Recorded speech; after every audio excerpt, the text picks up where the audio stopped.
Hello bearded bee people, welcome back to Being KBs. I just did a video on caging queens, so I'm not going to talk too much about that, but I am going to be caging queens while I'm talking about the topic of this video, which is planning for winter in the summer, in late July, early August. And I think this is maybe the most important video that I could possibly do at this time of year. I think this is maybe the most important video that I could possibly do at all,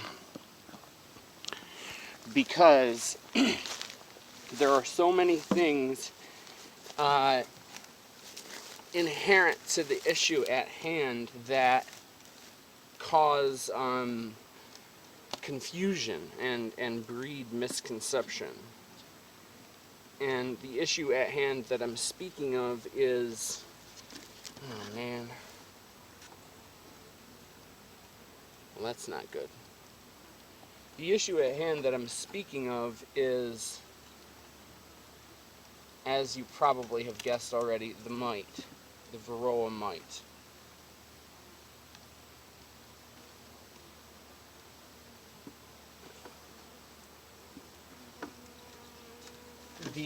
The way the biologies of the varroa mite and the honeybee interact at this time of year, like I said, it breeds misconception.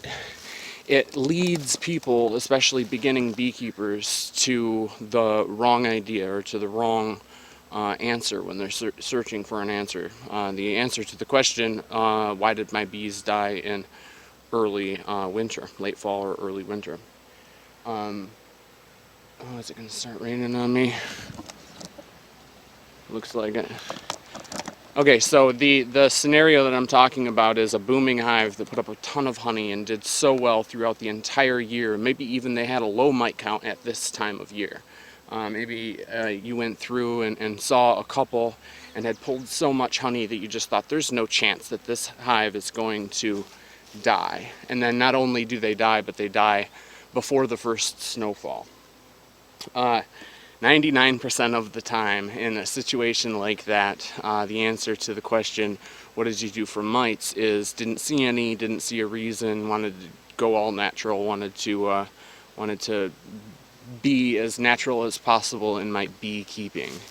And I can understand that, I absolutely can, but the truth of it is, as the bees' population starts to dwindle after the middle of summer or so, right about now, the mite population is just hitting its stride. See, a mite, a phoretic mite, a mite on the back or underside of a bee, waits until just before the brood cell is capped before running in there and spending the amount of time that that cell is capped breeding, or not breeding, laying eggs, creating new mites. They create one male mite, and then every 30 or so hours after that create a female mite.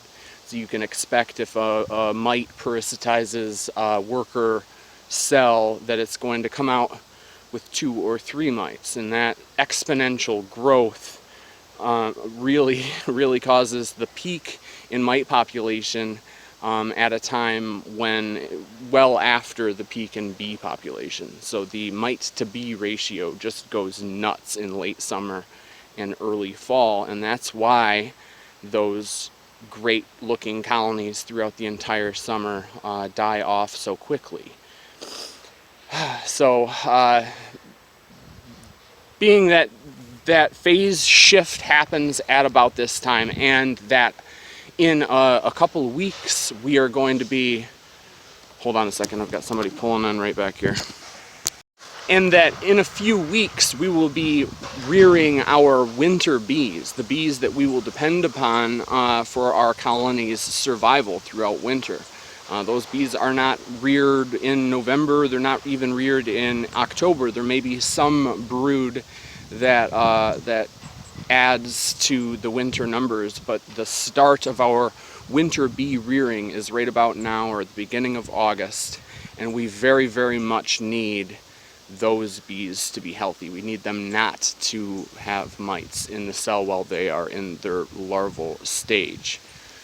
So if you really want to see bees in April, and you really want to do the best for your bees and for the neighboring bees, you really need to make certain that you have the mites under control at about this time, or until the middle or so of August if you are in a northern climate. I know that seems early. It seems, we're still going to the beach and we're still sunbathing during the weekends, so why would we be thinking about winter? Well, the bees are thinking about winter, and if we don't think about it until it starts to get cold, we thought about it too late.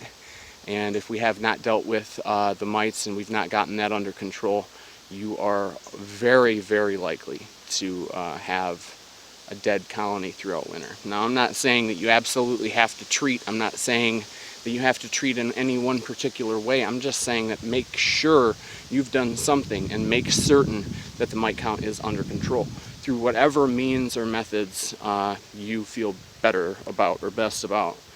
And I don't really want to have that conversation. If you have questions, then I'm more than happy to answer, and I'll give you the absolute truth of the way I see it. But it's a hotly debated topic. I don't really know why. When all we want to do is keep bees alive and keep bees healthy. The fact that it is hotly debated reminds me of the vaccination debate. It really doesn't make sense. Let's utilize the methods that we have at our disposal through technology and the advancement of knowledge to do our best for these bees that we love. If you're going to treat, don't think, oh man, I hate doing that to my bees. Think, oh man, I love my bees and I hate these varroa mites so much. They need to get out of this hive so that I can know that I've done the best for my bees. A lot of people like to utilize well, dairy cows need to be treated or have antibiotics, and if your dog got sick, you'd give them some treatment, and that's all true. And then people say, well, my bees aren't a pet, but bees aren't honeybees. European honeybees aren't naturally coexisting with this varroa mite. That's why it's such a problem at this time. They don't naturally have defenses against this varroa mite. And without our assistance in a large number of cases, they're just going to die. We are working on it. I am personally working on it, mite resistance, as a trait in my breeding program. And there are a lot of people better and smarter than me that are dedicating their entire lives to figuring out how we can reduce our dependence on treatment and how we can manage bees more sustainably and easier in the world that we've created for them. And the world we created, I mean, because once again, we unnaturally added the varroa mite into the European honeybee's existence, and for that reason, they need our help to sustain the species throughout these troubling times. So I didn't want this to go on and on in a treatment debate, but I do think that if you love your bees and you want to have bees after the long cold winter, you need to make certain you have it under control. Not seeing mites is not good enough. Not seeing any outward signs of mites is not good enough.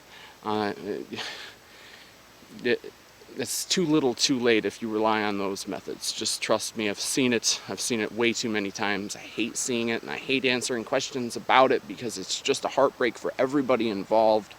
But that's why this video is so important, and that's why your digesting of this information and your acceptance of this information is so important. I know there are a lot of people who say that they have a lot of success treatment-free, and I know we've had some as well, and it is a possibility, but I do say, before you venture into that, get very, very good at keeping bees alive. Treatment-free beekeeping is harder than regular beekeeping, and so it's not like you'd jump into a video game on expert level. You'd try it out first on an easier level to get the hang of it. So get very, very good at keeping bees alive with all of the tools that you have at hand before you decide to make it harder in an attempt to go treatment-free. Like I said, I'll answer any questions you have with the answer that I have, or find one for you. But I definitely don't want to debate on this. This is the way I see it. I'm done trying to sugarcoat things, because my goal for me is to keep bees alive, and my goal for you in this YouTube channel is to help you guys keep bees alive. So make sure you have it under control. Do yourself that service, and then you'll know throughout winter when you're wondering how those bees are going to do, you'll know that you did everything at your disposal and everything you possibly could have done to give them the best chance possible.